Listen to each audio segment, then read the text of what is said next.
국방장관 대행이 가짜뉴스라고 밝혔습니다만 선거연수원 체포 중국인 99명, 주일 미군기지 압송됐다. 이런 기사 보신 분들 있으실 겁니다. 최근 윤석열 대통령 측도 중국이 한국 선거에 얼마든지 개입할 가능성이 있다 이렇게 공개적으로 주장해서 좀 논란이 됐는데요. 지난달 31일에는 주한 중국 대사관 앞에서 이른바 멸공 페스티벌이 열리기도 했습니다. 극단적인 반중 정서 전문가와 이야기 나눠보겠습니다. 이우견 서강대학교 중국문화학과 교수 전화 연결해봅니다. 교수님 안녕하세요. 네, 안녕하세요. 이우견입니다. 우리 사회에서 중국에 대한 반감, 비판적인 인식은 꽤 오래전부터 있어 왔던 것 같습니다. 그런데 12.3 계엄 이후에 더욱 좀 극단적인 수준으로 가는 것 같거든요. 이거 왜 이렇게 된 걸까요? 사실 중국에 대한 비판적인 여론이라든가 협중 정서는 예전부터 있어 왔는데 계엄이 말씀하신 것처럼 계엄이 선포되고 나서 전혀 성격이 달라져 버린 거죠. 사실 지금 탄핵 심판이 진행되고 있습니다만 핵심 쟁점은 계엄 선포가 이제 헌법에 규정한 요건에 맞는지가 쟁점일 텐데 윤석열 대통령도 그렇고 여당도 그렇고 이거를 이제 프레임을 전환시켜 버렸죠. 공산주의 중국이 우리나라 그리고 우리 체제를 전복하기 위해서 부정선거에 개입했고 그리고 탄핵 집회에도 탄핵을 찬성하는 집회에도 중국인이 많이 나온다 이렇게 이제 주장한 때문에 여당 그리고 극단적인 보수층 사이에서는 탄핵에 반대하고 그다음에 윤석열 대통령을 탄핵에서 구하는 것이 공산당이 운영하는 중국으로부터 우리나라를 지키는 일이라는 전혀 근거 없는 이제 잘못된 프레임이 설정되면서 폭발적으로 여론이 극단적으로 가버리게 된 것이죠. 그렇다면 과거에 반중 정서, 과거부터 있어왔던 반중 정서와 지금 성격이 완전히 달라졌다고 하셨는데요. 좀 단순하게 비교를 해주시면 어떨까요? 우리나라에서 그 중국에 대한 비판적인 생각 또는 그 협중 정서가 높았던 게 사드 사태 이후에 그랬고요. 그리고 코로나 즈음에서 굉장히 협중 정서가 높았습니다.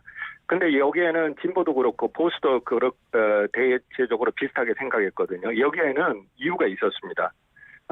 문화 갈등, 중국이 다 한국 문화는 중국 문화에서 왔다고 주장했지 않습니까? 네, 동북공정 관련해서. 그렇죠. 네, 동북공정, 그 다음에 중국, 이 모든 한국 문화의 원조다라고 주장했던 거. 그 다음에 사드 보복이라든가 코로나, 그리고 홍콩 사태. 그러니까 이렇게 보면 그 당시에 2020년대 초반에 협중 정서에 나름의 근거가 있었어요. 진보 쪽에서는 민주주의 없는 중국, 그리고 보수 쪽에서는 사회주의 중국 때문에 비판했던 거죠. 그런데 최근 계엄 사태와 관련해서 이제 높아지는 협중 정서는 근거가 없죠. 말씀하셨듯이 우리나라 선관위라든가 법원에서도 근거가 없다라고 중국이 우리나라 선거에 개입한 사실이 없다라고 했는데도 불구하고 협중 여론이 확산되고 있는 거죠. 그러니까 같은 협중이지만 이전의 협중하고 지금 탄핵 국면에서의 협중은 성격이 달라진 것이고 같은 차원의 협중이 아닌 거죠. 네. 근데 그러니까 반중을 넘어서 지금 혐중, 이제 중국 혐오까지 되는 그런 정서가 됐고 또 그것이 2030 남성 중심으로 퍼져 있다고 하던데요. 맞습니까? 네네.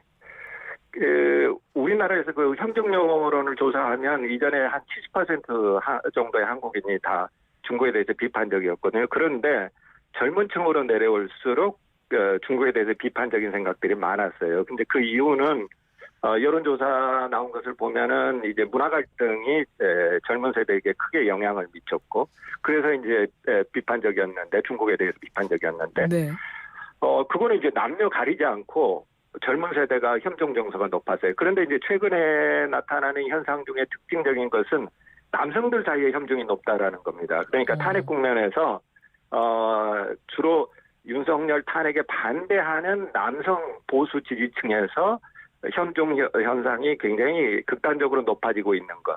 이게 이제 과거 협중 젊은 세대의 협중하고 지금 젊은 남성들의 협중이 보이는 양상이 좀 달라지는 거죠. 그러니까 지금 젊은 남성들의 혐중은 윤석열 대통령 구하기라는 차원에서 혐중으로 표출되고 있는 것이죠. 왜 그렇게 됐다고 보십니까? 사실 우리나라 젊은 층들이 중국에 대해서 비판적이었던 것은 사실 중국이 가지고 있는 어떤 경직성, 그다음에 문화 갈등 이런 것들이 영향을 미쳤죠. 그런데 지금 저도 대학에 있습니다만 한국 남성 청년들이 미래에 대해서 굉장히 불안감을 느낍니다. 그리고 젠더 차원에서 불만도 굉장히 많고요. 남녀 성평등 차원에서 불만도 굉장히 많고, 미래에 대한 불안 이런 것들이 사실은 이제 독일의 철학자도 늘 강조하는 말들이 그런 게 있어요.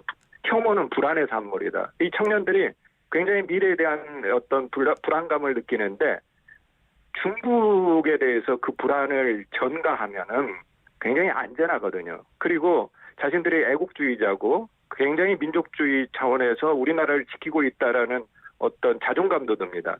그러니까 자신의 불안, 혐오 정서를 이렇게 표출하기에 가장 안전한 대상, 이게 바로 중국이라는 거죠.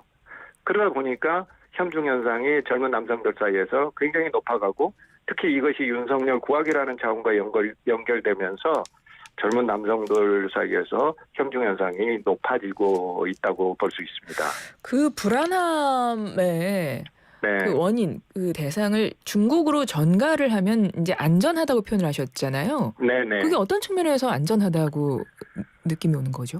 사실 진보나 보수를 가리지 않고요. 지금 한국인들 사이에서 중국에 대한 비판적인 생각이 굉장히 많아요. 한 네. 70% 정도는 그렇죠. 그리고 그런 거는 근거도 있습니다. 그리고 한국인들이 좀 불안감을 느끼기도 하잖아요. 요새 중국이 딥시크에서 보듯이 첨단 분야에서 굉장히 빠르게 발전하고 있고, 그리고 이렇게 가다가는 우리가 중국 밑에 그야말로 깔리는 게 아닌가. 중국이 우리보다 앞서가고, 사실 한국인으로서는 중국이 발전하고 큰 나라가 되면은 심리적으로 불안하잖아요. 왜냐하면 역사적 경험으로 우리가 당했던 경험도 있기 네, 때문에. 네. 그러니까 한국인들 사이에 저를 포함해서 그런 불안감이 있는 거죠. 그런데 그런 불안감을 이제 굉장히 갖고 있기 때문에 혐중 정서를 자극한다라고 하면 굉장히 안전하고 대중적으로 확산도가 높을 수 있습니다. 그렇군요. 그리고 지지층을 넓게 확산시킬 수 있죠.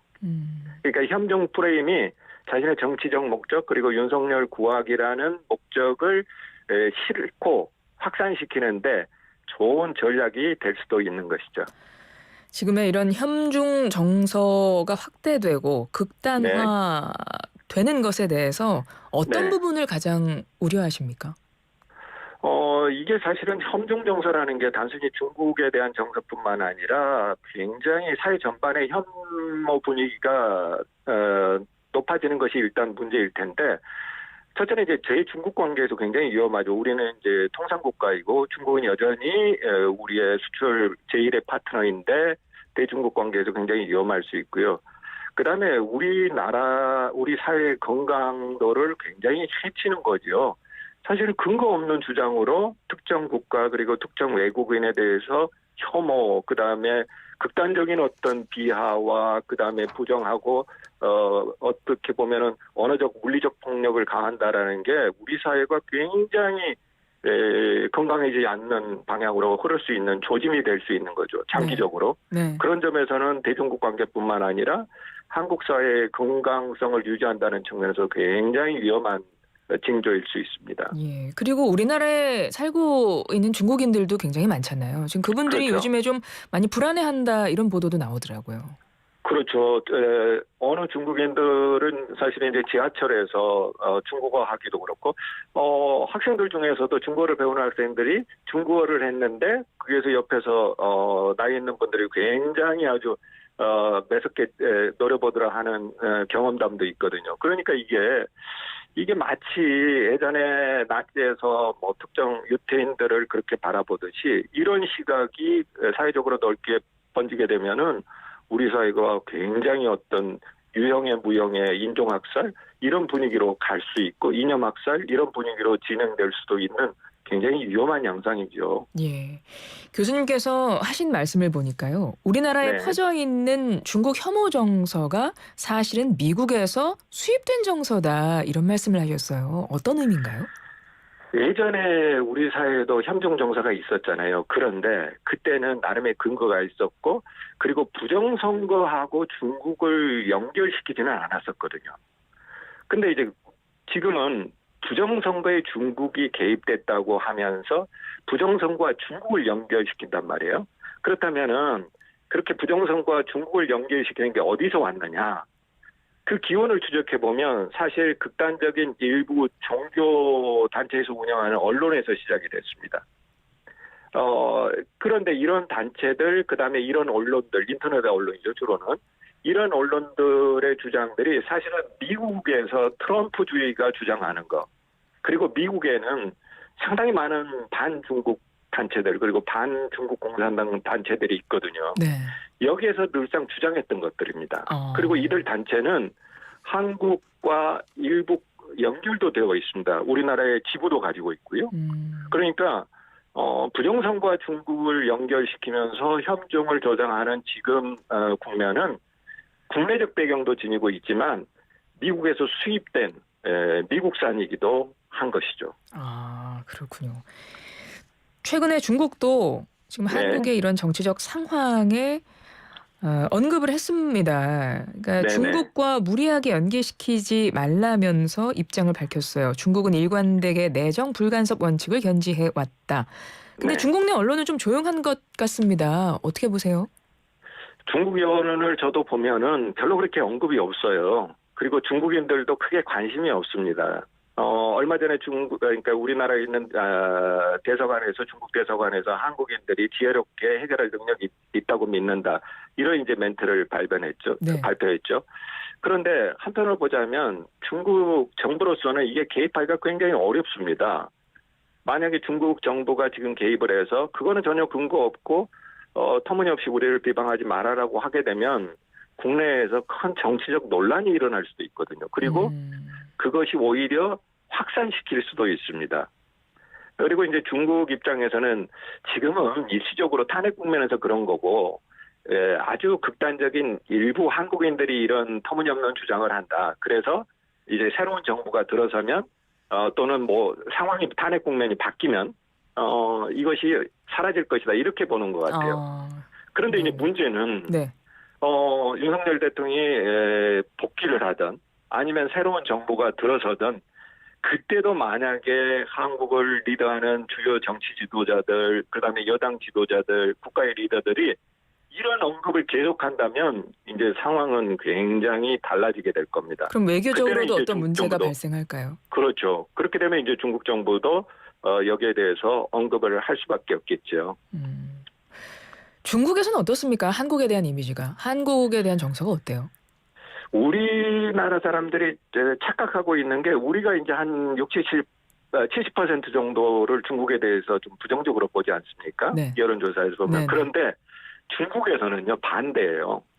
우리나라에서 심지어 조사한 것도 보면은 대다수, 그러니까 한 60% 정도의 중국인들은 여전히 한국에 대해서 우호적인 생각을 가지고 있습니다. 그런데 물론 미중 대립 이후에 그 비율, 그러니까 한국을 좋게 생각하는 비율이 조금씩 떨어지긴 해요. 그리고 중국도 젊은 세대들, 그러니까 중국의 MZ세대라고 하는 그런 세대들은 그런 중국인들은 한국을 보는 인식이 조금 더 부정적입니다. 나이 든 세대들에 비해서. 네. 이들 세대가 이제 사실은 미중 대립 세대이기도 하고, 미중 대립 속에서 한국이 이제 지나치게 미국 편 드는 거 아닌가. 이제 이런 생각을 하고 있고, 그 다음에 중국의 젊은 세대들은 한류 콘텐츠 접촉 기회가 굉장히 적거든요. 네. 그렇기 때문에 한국에 대한 이해, 그 다음에 한국에 대한 호감도가 중국의 나이 든 세대들, 기성세대에 대해서 상당히 떨어집니다. 그렇군요. 지금 우리 사회에 번지고 있는 혐중 정서, 앞서도 네. 말씀하셨지만 한중 관계에도 영향을 미치고 여러 가지 네. 우리에게 서로 좋은 파트너가 분명히 될 수 있는 관계이기 때문에 당연히 안 좋고, 더더군다나 그런 정서가 어떤 근거 없고 사실에도 부합하지 않는 일부 주장들에 의해서 번진다면 정말 큰 문제가 될 텐데요.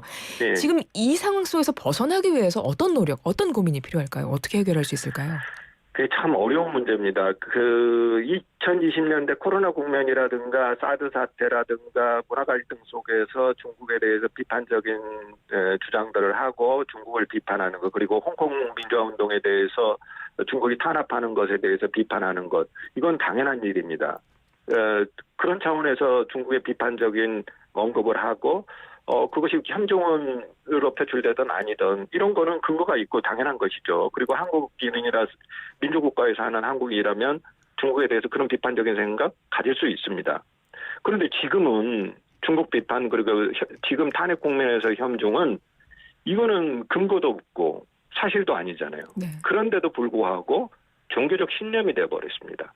이건 아무리 팩트를 갖다 들이대도 그게 사실이 아니라고 주장을 하더라도 믿지를 않습니다. 어떻게 하면 좋을까요? 이게 종교적 신념이 되어버리니까 이게 굉장히 어렵습니다. 그러면 이제 어떻게 해야 되느냐. 사실 그 전에도 반중국 공산당 단체들의 주장은 있었어요. 그런데 수면 위로 올라오지 않았죠. 근데 지금 국면은 뭐냐면 그것도 대통령이 그리고 탄핵 재판에서 변호인들이 그리고 여당의 주요 정치인들이 나서서 이 문제를 제기하니까 수면 위로 올라와 버렸고 이게 양상이 달라져 버렸죠. 그러면 이제 어떻게 해야 되느냐라고 하면은 사실 탄핵 국면이 네. 끝나더라도 그런 주장은 계속 있을 네, 겁니다. 한 20초 정도로 마무리해 주시죠. 네, 중요한 것은 정치인들이 각성을 해야 되고 언론도 그들의 주장을 단순 중계하지 말아야 된다고 그럽니다. 알겠습니다. 지금까지 이욱연 서강대학교 중국문화학과 교수였습니다. 교수님 고맙습니다. 네, 고맙습니다.